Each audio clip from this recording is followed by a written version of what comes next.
क्या आपने कभी सोचा है कि हिमालय की बर्फीली चोटियों के बीच ऐसा रहस्य छिपा है जो सदियों से अनसुलझा है? एक ऐसा खजाना जो ना सोने का है ना चांदी का, बल्कि एक ऐसी शक्ति है जो पूरे गांव को हर मुसीबत से बचा सकती है। लेकिन इस खजाने तक पहुंचने के लिए 3 खतरनाक परीक्षाओं से गुजरना पड़ता है। वो परीक्षाएं जिनमें जान जाने का खतरा है। अगर आपको ये कहानी रोमांचक लग रही है तो वीडियो को लाइक करें और चैनल को सब्सक्राइब करना ना भूलें, क्योंकि आगे और भी दिलचस्प मोड़ आने वाले हैं। ये कहानी है अर्जुन की, जो अपने दोस्तों के साथ निकला था उस रहस्यमयी खजाने की तलाश में। उन्हें बर्फीले तूफान का सामना करना पड़ा, एक ऐसी नदी को पार करना पड़ा जिसका पानी छूते ही हड्डियां जम जाए, और फिर आया वो खतरनाक जंगल जो हर मुसाफिर को भटकने पर मजबूर कर देता था। लेकिन असली रहस्य तो उस प्राचीन मंदिर में था जहां एक पहेली ने उनकी किस्मत का फैसला किया। क्या अर्जुन अपने दोस्तों के साथ वो खजाना पा सका? क्या वो अपने गांव को बचा सका? जानने के लिए देखिए ये अद्भुत कहानी, पहाड़ों का खजाना, जो आपके रोंगटे खड़े कर देगी। हिमालय की गोद में बसा था चंद्रपुर नाम का एक छोटा सा गांव। चारों तरफ बर्फ से ढके पहाड़ थे जो सूरज की रोशनी में चमकते थे, मानो आसमान से कोई हीरे बरस रहे हों। गांव के लोग सादा जीवन जीते थे, खेती करते, भेड़ बकरियां पालते और ठंड से बचने के लिए ऊनी कपड़े बुनते। इस गांव में रहता था अर्जुन, एक साहसी और जिज्ञासु लड़का। उसकी उम्र थी 17 साल और उसका सपना था कि वो एक दिन कुछ ऐसा करे जिसे गांव हमेशा याद रखे। अर्जुन के दादाजी, जिन्हें सब प्यार से बाबा कहते थे, गांव के सबसे बुजुर्ग और समझदार इंसान थे। उनकी आंखों में अनुभव की चमक और चेहरे पर झुर्रियों की कहानियां थीं। हर शाम जब सूरज ढलता और ठंडी हवा चलने लगती, अर्जुन बाबा के पास बैठता और पुरानी कहानियां सुनता। एक ऐसी ही शाम बाबा ने उसे एक खास कहानी सुनाई। अर्जुन, बाबा ने अपनी कांपती आवाज में कहा, हमारे पहाड़ों में एक खजाना छिपा है। ये कोई साधारण खजाना नहीं, ना सोना ना चांदी, बल्कि एक ऐसी शक्ति है जो इस गांव को हर मुसीबत से बचा सकती है।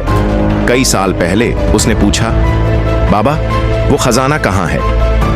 बाबा ने एक पुराना नक्शा निकाला जो पीले फटे हुए कागज पर बना था। नक्शे पर पहाड़ों के बीच एक टेढ़ा मेढ़ा रास्ता दिखाया गया था जो एक रहस्यमयी मंदिर तक जाता था। बाबा ने कहा, यह रास्ता आसान नहीं होगा, इसमें खतरे हैं, पहेलियां हैं और शायद कुछ ऐसा भी जो हमारी समझ से परे हो। तैयारी और शुरुआत। अगली सुबह अर्जुन ने फैसला कर लिया कि वो खजाने की खोज में जाएगा। उसने अपने 2 सबसे अच्छे दोस्तों को साथ लिया, मीरा और विक्रम। मीरा एक तेज दिमाग लड़की थी जो हर मुश्किल में रास्ता ढूंढ लेती थी। विक्रम थोड़ा डरपोक था, पर उसकी ताकत और मेहनत करने की आदत उसे खास बनाती थी। तीनों ने अपने बैग तैयार किए। अर्जुन ने रोटियां, सूखे मेवे, पानी की बोतल, एक रस्सी और गर्म ऊनी कपड़े रखे। मीरा ने एक छोटी कुल्हाड़ी और कुछ औजार लिए ताकि जरूरत पड़ने पर काम आ सके। विक्रम ने अपने साथ एक लंबी लाठी रखी जो चलते वक्त सहारा देती। बाबा ने उन्हें आशीर्वाद दिया और कहा, एक दूसरे का साथ मत छोड़ना, खजाना तभी मिलेगा जब तुम एकजुट रहोगे। पहला पड़ाव, बर्फीला रास्ता। सुबह सुबह जब सूरज की पहली किरणें पहाड़ों पर पड़ी, तीनों निकल पड़े। शुरू में रास्ता आसान था, हरी घास, छोटे छोटे फूल और चहचहाते पक्षियों ने उनका स्वागत किया।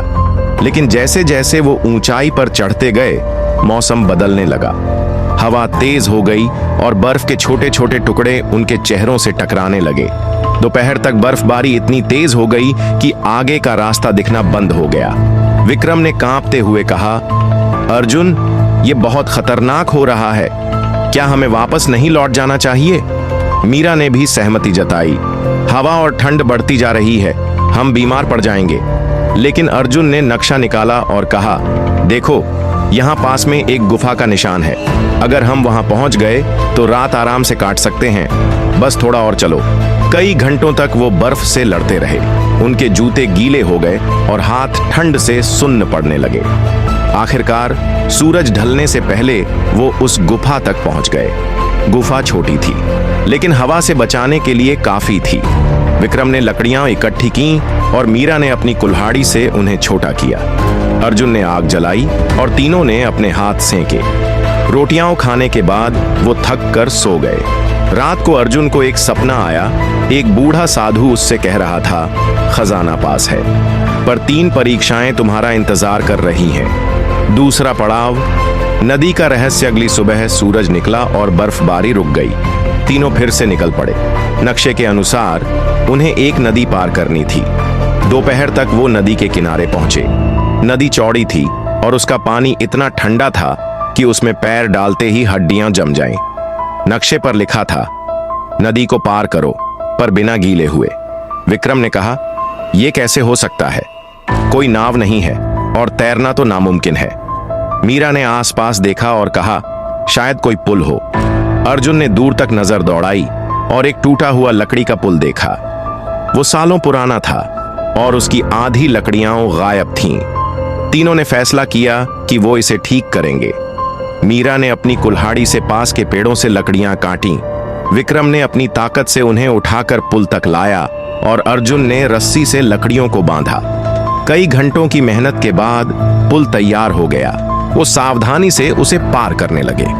बीच में एक बार विक्रम का पैर फिसला और वो गिरते गिरते बचा। मीरा ने उसका हाथ पकड़कर खींच लिया। आखिरकार वो नदी के उस पार पहुंचे।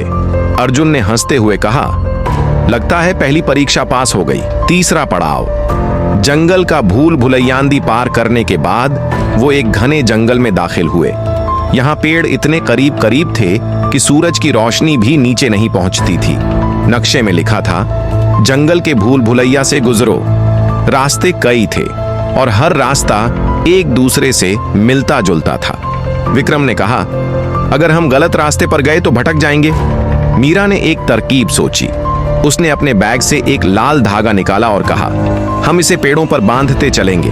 अगर रास्ता गलत हुआ तो वापस लौट आएंगे। अर्जुन ने उसकी तारीफ की। ये दिमाग सिर्फ तुम्हारे पास है मीरा। कई घंटों तक वो जंगल में भटकते रहे। एक बार उन्हें लगा कि वो वापस उसी जगह आ गए, लेकिन धागे ने उन्हें सही रास्ता दिखाया।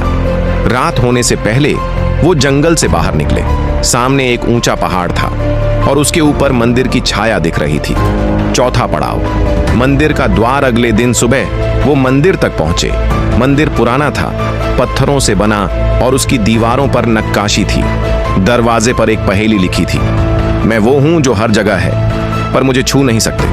मैं बोलता नहीं पर सबको रास्ता दिखाता हूं। मैं कौन हूं? तीनों सोच में पड़ गए। विक्रम ने कहा, शायद ये हवा है। मीरा ने कहा, नहीं, शायद प्रकाश। अर्जुन ने कुछ देर सोचा और बोला, ये छाया है।